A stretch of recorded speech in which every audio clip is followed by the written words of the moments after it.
A ver, yo creo que una de las cosas interesantes que tiene es el elemento documental un poco que nosotros planteábamos, es decir, que también ocurría un poco con l'Home-Bo, ¿no? Es decir, la gente salía del teatro aprendida, ¿no? Entraba al teatro no conociendo un universo como era el de la pilota valenciana y salía conociendo un universo que le era ajeno. Aquí evidentemente no hablamos de hechos ajenos, porque estamos hablando de Guerra Civil Española, de Segunda Guerra Mundial, que sí que son hechos que el mundo conoce, que el universo conoce, pero sí que están contados desde un punto de vista diferente, porque yo creo que uno de los hechos diferenciales es que él no está en escena nunca. Hacemos 9 personajes cada uno, y a partir de esos 9 personajes, de esos 18 personajes, construimos como una especie de dibujo de lo que era Amado Granell, ¿no? Entonces, una parte importante yo creo que es la pedagógica, es decir, vamos a aprender un montón de cosas, al igual que nosotros las hemos aprendido, vamos a aprender un montón de cosas que no sabíamos. Luego, otro hecho interesante yo creo que es también nuestra forma un poco de contar, es decir, como decíamos así un poco grosso modo con el l'Home-Bo, estamos hablando de cosas viejunas contándolas de una forma muy contemporánea, que es nuestra forma de trabajar, ¿no? Es decir, estamos contando hechos importantes del siglo XX, hechos que están en el centro de la historia de la humanidad, que son en blanco y negro, que para muchísima gente joven, prácticamente no como para algunos de nosotros que tenemos cierta edad, no son conocidos, a ellos les son bastante ajenos, entonces también ponemos sobre la palestra una cosa, refrescamos un momento de la humanidad que yo creo que es bastante importante, un momento de la historia que es bastante importante, con un espacio contemporáneo, con un espacio sonoro muy importante, porque al ser solo 2 actores en escena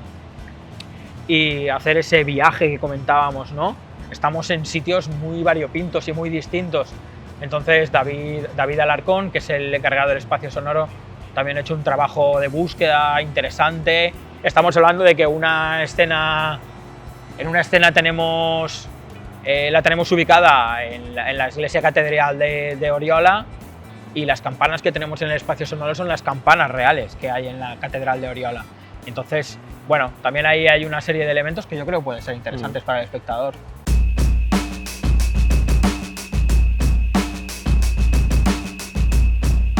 A partir de ahí hay una cosa muy interesante, que es una de las cosas buenas que yo creo que nos da Graners, que es tener la posibilidad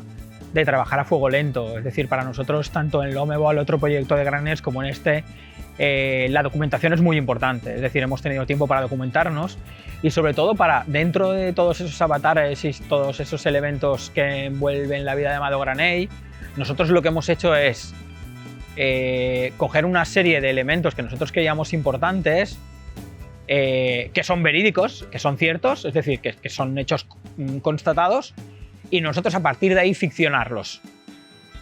que es básicamente lo que hicimos en el l'Home-Bo. Es decir, nosotros sabemos que ocurrió esta situación en una taberna en Túnez, en un bar, y nosotros no sabemos qué ocurrió en esa escena. Entonces sí que cogemos el hecho real en sí y luego lo ficcionamos, es decir, lo llevamos a nuestro territorio. Entonces lo que hemos hecho es, como dentro de ese viaje, dentro de ese mapa que hace Amado Granell, coger unos hechos importantes que además están contados de una forma cronológica y que coinciden también con un mapa, con un viaje real, es decir, Alicante, Orán, Inglaterra, Francia, es decir, hay también como un viaje real, y digamos que nosotros lo que ponemos son como unos puntos para que el espectador una esa línea de puntos y de ahí podamos ver la silueta o lo que es el viaje de la vida de Amado Granell. Siempre, como decía, contado a través de personas que bien que coincidieron con él, bien que le conocieron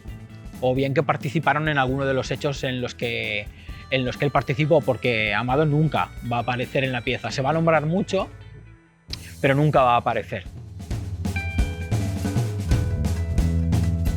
Sí, yo creo que Amado es una pincelada de la vida de Amado Granell y toda la gente que hubo a su alrededor, con una vida de lucha, de victorias, de pérdidas, de decepciones y de intentos, ¿no?, por luchar por unos ideales,